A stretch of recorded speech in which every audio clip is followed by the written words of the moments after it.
Le froid polaire chez les Russes, c'est le classique petit cadeau empoisonné de la géographie. Sauf qu'en 2025, l'hiver n'a pas juste ramené des flocons mignons, il a fait péter toute la baraque. Jetez donc un œil au ciel moscovite en ce moment même. Les radars de vol sont en PLS, plus de 100 avions cloués au sol dans les aéroports de la capitale. Bilan des courses, des milliers de voyageurs qui poireautent bêtement avec leurs valises. À Vnukovo, les mecs grattent la piste comme des acharnés, mais ça ne suffit pas. Devinez pourquoi ? Parce qu'on n'est plus sur un simple coup de frais. Le pays déguste un cocktail mortel. Drone ukrainien sur lit de gel sibérien. D'un côté, la tempête blanche paralyse totalement le réseau routier. De l'autre, les drones kamikazes s'amusent à dégommer les chaufferies du pays l'une après l'autre. Tonton Vlad avait pourtant lu dans ses manuels que le général Hiver sauvait toujours les fesses des Russes. Sauf qu'aujourd'hui, le vieux général a braqué son flingue direct sur le Kremlin. Tout ça parce que le boss a cramé absolument tout le budget, toute l'énergie du pays. Et la moindre ressource nationale dans son petit projet ukrainien. Le jus des chasse-neige finit dans les chars et l'argent de la voirie claque dans les missiles. Sans oublier les plombiers gentiment expédiés au casse-pied sur le front. Résultat des courses, des avenues bourgeoises de Moscou au bled paumé de Yakoutie, tout le monde galère dans le même bateau. Impossible de faire décoller un coucou dans la capitale pendant que les chaudières sibériennes rendent l'âme. Dans l'Oural, les usines ont tout simplement baissé le rideau de fer. Avec les centrales en feu, le froid polaire s'infiltre par la moindre fissure et transforme le pays en glaçon. Voir les citoyens se transformer en Mr Freeze, c'est juste un détail face à l'obsession victorieuse du président. Aujourd'hui sur Monsieur Warlog, on va décortiquer ce naufrage absolument magistral. Un empire laissé à poil par les raids de gloire du chef pris en sandwich entre l'acier et le givre. Il faut avouer que la tuyauterie russe, c'est un vieil héritage bien rouillé de l'époque soviétique. Et ce magnifique héritage a carrément agité le drapeau blanc durant l'hiver 2025. Le même sketch de la banlieue moscovite jusqu'à l'Oural. Des canalisations d'eau bouillante qui pètent et crachent comme des geysers en plein milieu du bitume. Les rues qui se transforment en patinoire en 2 minutes chrono et les murs qui se fendent. Et pourquoi personne ne vient réparer tout ce joyeux bazar ?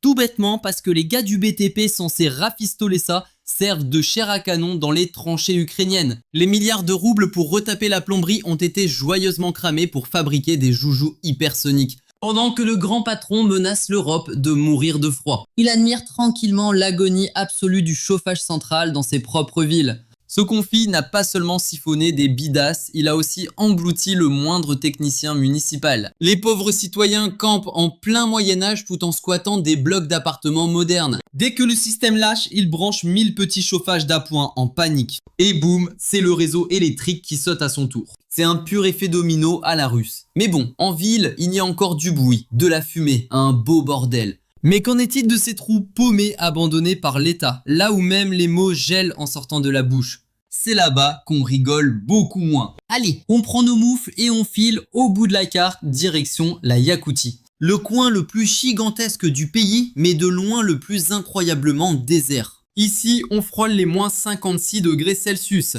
Et le ministre de l'énergie a dû cracher le morceau à la télé. Les boîtes sont à sec. Un seul gramme de charbon à gratter et les livreurs ont mis des bouts. Les zones qui trinquent, Oustalvansky, Tchourapchinsky et Tatinsky pour ne citer qu'elles. 6 immenses districts sont totalement à poil sans charbon. Et à qui la faute? Au grand méchant capitalisme? Perdu. Le plus gros cancre surendetté de l'histoire, c'est carrément l'entreprise publique elle-même. L'entreprise publique fait l'autruche avec la facture du charbonnier. Résultat, la mine coupe tout et les civils trinquent. L'État se doit du fric à lui-même, grand moment de génie. On illustre? À Sangar dans Kobiaï, le géant Saka Energo a carrément scellé 2 énormes chaufferies pour impayés. Oléniok décroche vraiment la palme du désastre. Alerte rouge déclenchée bien avant même de sortir les doudounes. La blague, Aldan n'a touché qu'un petit tiers du pactole de Moscou pour son charbon. Leur stock tenait tout juste jusqu'à novembre. Délai expiré, on crame quoi maintenant? L'armoire de mamie ou leurs dernières illusions? La panique fait pondre aux huiles de Tchourapcha des consignes dignes d'un sketch. On coupe les radiateurs au gymnase et au bureau. Bonjour la sobriété. Admirer un pays incapable de dégivrer sa propre mairie ou son école. Le boss de Yakoutsk-Energo avait pourtant prophétisé cet automne un hiver très rude. Mais personne n'attendait un blackout de l'État par moins 42 degrés Celsius. La télé vend toujours la légende du fier ouvrier invincible qui bosse torse nu par moins 50 degrés. Sauf qu'en vrai, À Tixi, les collèges ferment carrément boutique. Les crèches gèlent sur place, la tuyauterie pète. La galère va bien au-delà du simple froid. Zéro carburant en Sibérie. Chez les rois du pétrole, un comble monumental. Le gouverneur de Transbaïkalie en pleurniche par courrier à Moscou car ses pompes sont sèches.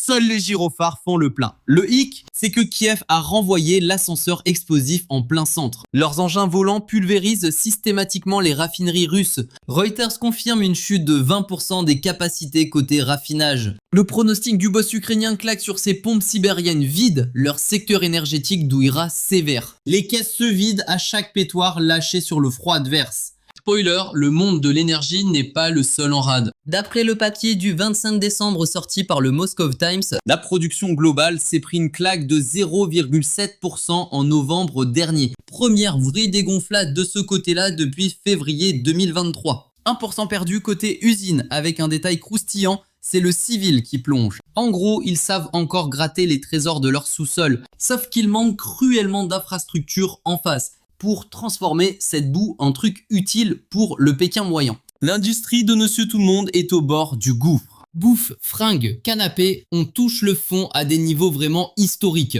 Le marché automobile se tape un joli gadin mémorable. Les tracteurs et autres pelleteuses, point mort, on n'en fabrique quasi plus. Le pire, c'est que les choses du quotidien, on n'en sort même plus assez des cartons.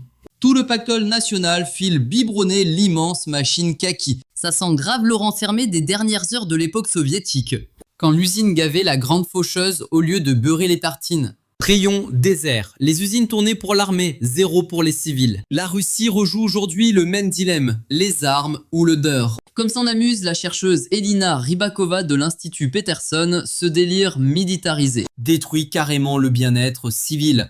Plus ce monstre militaro-industriel gonfle, plus le niveau de vie plonge méchamment. Le crash des importations dopées par l'inflation et un rouble faussement musclé pulvérise le pouvoir d'achat, tandis que les vendeurs pleurent leurs pertes. Ironie du sort, même la machine de guerre commence à tousser. Prenez la métallurgie, le secteur qui crânait avec une hausse de plus de 30% l'an dernier, a trébuché de 1,6% en novembre. Et les chars ? Après un rebond record de 41% en octobre, la cadence s'effondre à 6,4%. En clair, la fatigue pèse lourdement, même chez leurs grands chouchous militaires. Pendant ce temps, Moscou n'en finit plus de revoir ses chiffres à la baisse. On nous vendait 2,3% de croissance pour 2025 et paf, ça tombe à 1%. Les instances mondiales sont encore plus bloquées. La Banque mondiale annonce un électrocardiogramme plat de l'économie jusqu'en 2028. Pour l'économiste allemand Janis Kluge, le pays est au fond du gouffre financier depuis le début du conflit. Adieu la poule aux œufs d'or des matières premières. Sauf que la petite mamie de Yakoutie, tous ces blabla, elle s'en fiche. Le rapport de 2028, c'est le cadet de ses soucis. Son seul but, ne pas geler sur place cette nuit. Et que trafique Poutine?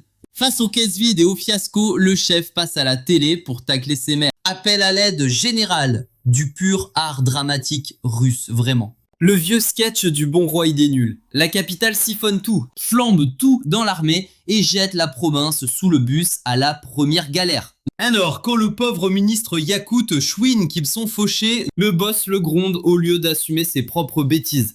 Même si le grand Manitou s'en lave royalement les mains, le pays frôle le ravin. Les punitions occidentales sur l'énergie ont carrément atomisé. L'exportation d'or noir, la grosse tirelire de Moscou. D'après les pros du domaine, les recettes pétrolières ont mangé une claque de 15 à 22% rien que sur 2025. Avec la traite de leur flotte fantôme, les blocages d'assurance et les embargos, la chute libre est garantie. En 2026, tous les cerveaux valident que la marge sur le brut va encore plonger d'au moins 10 à 15% l'an prochain. Mais la vraie blague, la voici. Le Kremlin pond son budget sur des prix complètement délirants. Pour 2026, il rêve d'un baril à 60 $. Mais la réalité pique. Les sanctions ont tellement bradé le brut qu'il part pour des cacahuètes. Ce décalage magique crée un trou monumental. Le déficit sprinte joyeusement vers les 100 milliards de dollars. Alors, c'est quoi l'astuce de Moscou pour boucher ce cratère? C'est dramatiquement idiot. Il serre la ceinture des autres. Dès qu'on racle les fonds, On tape sur les patelins fauchés, largués très loin de Moscou. Les coins paumés comme Yakoutie, Touva, Bouriati n'ont même plus de charbon pour se chauffer l'hiver. Les mairies n'ont plus un radis et les hôpitaux attendent désespérément leurs sous. Pendant ce temps, grand seigneur, le Kremlin continue d'abreuver le reste du monde en énergie. Le courant file vers le Kazakhstan et le gaz coule à flot vers la Chine. Car pour l'équipe de Poutine, réchauffer les citoyens est loin d'être la priorité absolue. Il vaut mieux bichonner ces précieuses devises étrangères. Pour Moscou, un type qui finit en glaçon pèse bien moins lourd qu'un beau virement de quelques millions de dollars. C'est d'ailleurs le milieu bancaire qui prend la plus grosse claque. Les punitions visant des pontes comme Gazprom Bank ont mis le bazar en coupant le robinet aux billets verts. D'ici 2026, on fonce droit vers un naufrage bancaire total. Les boîtes ramant pour rembourser leurs emprunts avec des taux d'intérêt devenus complètement dingues. Le PIB russe est 12% sous les attentes d'avant-guerre et l'économie risque de plonger dans le rouge en 2026. Les punitions européennes vont jouer les prolongations à l'infini. Privés de gadgets dernier cri, les avions et les usines russes vont faire du surplace,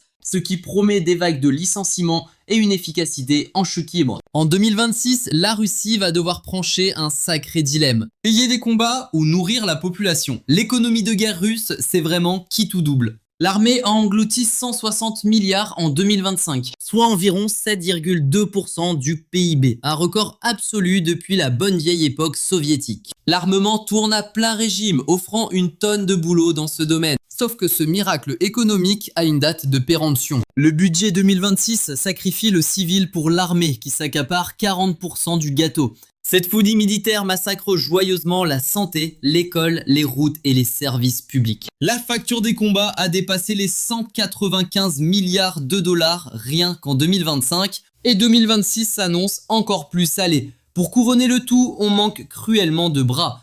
Plus de 500 000 travailleurs russes ont passé l'arme à gauche et des millions d'autres ont plié bagages. Les usines préfèrent cracher des chars et des missiles plutôt que des biens du quotidien. Résultat des courses, les prix flambent et l'économie se racrapote. Les génies de la fondation Carnegie alertent sur une surchauffe évidente, qui se terminera par une belle stagflation en 2026. La Russie se paye aussi un désastre démographique monumental. De 147 millions en 2021, on est tombé à 142 millions en janvier 2025. La fuite d'1 million de professionnels hyper qualifiés, surtout chez les geeks et les banquiers, a laissé le pays complètement à sec niveau talent. Les naissances touchent le fond et on s'attend à perdre encore 15 millions d'habitants d'ici 2046. Trouver des employés tiendra du miracle en 2026. Les morts au combat dépasseront les 500 000, plombant sérieusement le rendement. Le PIB va chuter de 1 à 2% avec, au menu, paralysie et fuite massive des cerveaux. Bref, la Russie nage en plein délire. Elle joue les caïds de la cour, mais n'arrive même plus à fabriquer des tracteurs. Elle se vante d'être le roi du pétrole, tout en laissant ses citoyens se les cailler. Les usines de blindés turbinent H24 pendant que celles de lait maternisé ferment boutique. Yakoutie, Touva, Altaï. Ces coins-là ne luttent pas juste contre du moins 56 degrés, ils se prennent aussi la trahison de Moscou en pleine poire. Historiquement, le redoutable général Hiver sauvait les fesses de la Russie en gelant Napoléon. Idem pour Hitler.